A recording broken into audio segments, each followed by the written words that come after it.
enjoy Golden Talk teaching history. I would like to thank Teacher Kamka and all my classmates giving me a chance to stand here and talk the Bogdashi history.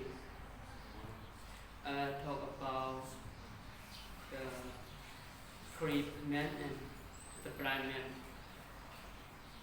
A crib man and a blind man were left in a house. A fire broke out. They were scared.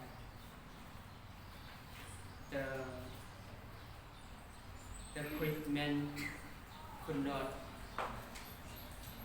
work with the blind man could not see where to go. They decided to help each other. The crib man, the blind man carried the crib man on his back. The blind man told the crib man. The crib man told the blind man where to go. Together, they got out the burning house. If we help each other, we will all winner. Helping each other. Thank you.